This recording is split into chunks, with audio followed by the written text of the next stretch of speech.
In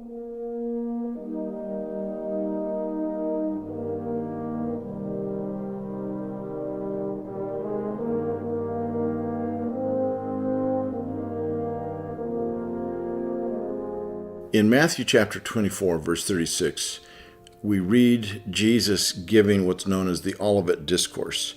And at this key juncture in the sermon, which has to do with the destruction of the temple in Jerusalem and his coming again, he says, "No one knows the day or the hour," that is, the day or the hour of his return, "neither the angels in heaven, nor the Son," that is, S-O-N, himself, "except the Father alone." Now, that sounds as if the Son of God is denying his own omniscience, and it's something that we might expect a number of scribes to have problems with. What's interesting is that we do have a textual variant there, which is "nor the Son" is dropped from the majority of manuscripts. Most of them are late, but there are several early manuscripts that also drop "nor the Son." So neither the angels in heaven nor the Son. Now it's just "not even the angels of heaven" is how we translate that phrase, except the Father alone. So without "nor the Son," the verse reads, "No one knows the day or the hour, not even the angels of heaven, except the Father alone." And consequently, there have been some who've said this is the clearest place in the New Testament manuscripts where we see that scribes, proto-Orthodox scribes, have tampered with the text and changed it so that it conforms to their view of orthodoxy. There are really a couple of problems with that, however, and what the problems are, first of all, is in Mark's Gospel, we have the parallel Olivet Discourse in Mark chapter 13. And in verse 32, it explicitly, clearly, and unambiguously says, "nor the Son" there.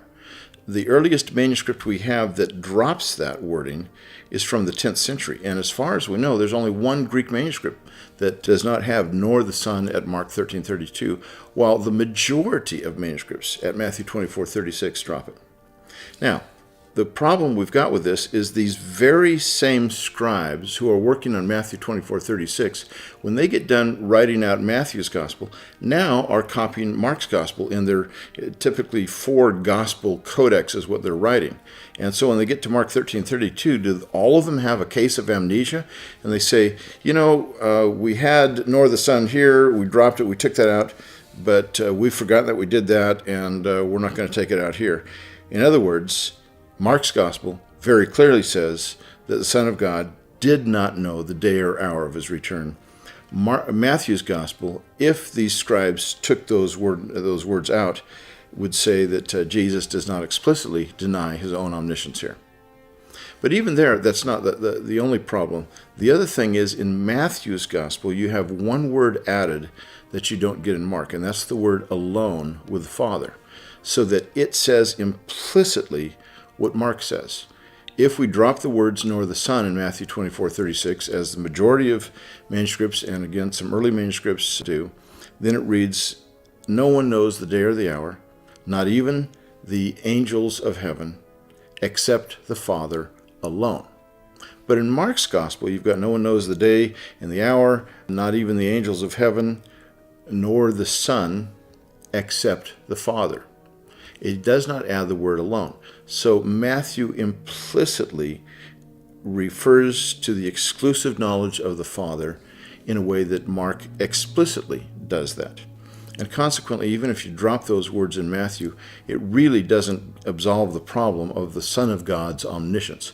We might expect the church fathers, if they had problems with this, to want to change the text and eradicate "oudehahuios," the Greek of "nor the Son," or, in other words, not have those words in their manuscripts. But what we discover is that Irenaeus in the 2nd century actually talks about "nor the Son," and he says this is an illustration of the humility that Christians should have as well, following their Lord. Origen talks about it. He doesn't seem to recognize that there's a textual variant here. It's not until we get to the 4th century with St. Basil where he says, "I don't think that that's the way we should treat this text," but he deals with it in a different way rather than trying to change the text. In other words, we go through father after father after father, and what we discover is they either reinterpret the passage or they just discuss it the way it is and say this is not a problem for them. but they don't seem to be motivated to say, let's drop those words. And we don't get that kind of an attitude until very late in the transmission of the text in church history. Consequently, it's hard to say we have scribes who drop the words here because that seemed to be offensive to them in terms of the omniscience of Jesus, when you've got the words clearly in Mark that the same scribes would have written out, and you don't have the church fathers early on seeing this as a particular problem. So the question is raised, what does this mean then if Jesus' omniscience is denied here?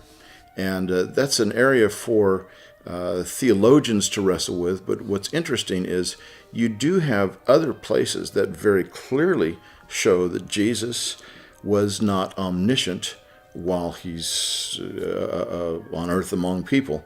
The early church argued that you have the Son of God as 100% divine, 100% human, and yet they also recognize that in his human conscious state, that he would not know all things. He got occasionally surprised. Obviously, if you get surprised, that means that you're unaware of something until suddenly you're aware of it. In John chapter 5, we read that the man who Jesus later healed, the paralytic, had been there for 38 years in his sickness. And then the next verse says, when Jesus knew that he had been there a long time. It doesn't say that Jesus knew he had been there for 38 years, just that he observed that he had been there for a long time. So there's lots of implications here and there that Jesus is not treated as omniscient in the Gospels already. So the question then is raised, who would change the text of Matthew? And my argument is that I don't think later scribes did it. I think that the evangelist Matthew himself changed the text and dropped the words, nor the Son, making the lack of omniscience on the part of Jesus implicit because he adds the word only with the Father, while as Mark doesn't have that. Matthew used Mark as his template for writing his gospel, and he tweaked the wording just a little bit so that now you have an implicit denial of Jesus' omniscience here, while as in Mark you have an explicit denial of his omniscience. What's interesting is, and this is where Origen comes back into the picture again, he says that although Jesus recognizes that he's not omniscient here, when it comes to Acts chapter 1 and the disciples say, tell us, Lord, is this the time that you're going to restore the kingdom to Israel? And he does not say, I don't know when that time is going to be. What he says is, it's not for you to know. He doesn't say it's not for us to know, but the time of the restoration of the kingdom of Israel is going to be done at God's or the Father's own appointed time. He doesn't deny his own omniscience here, and Origen pointed out that post-resurrection, Jesus now understands these things because he's in his glorified body and his omniscience fully works on a conscious level.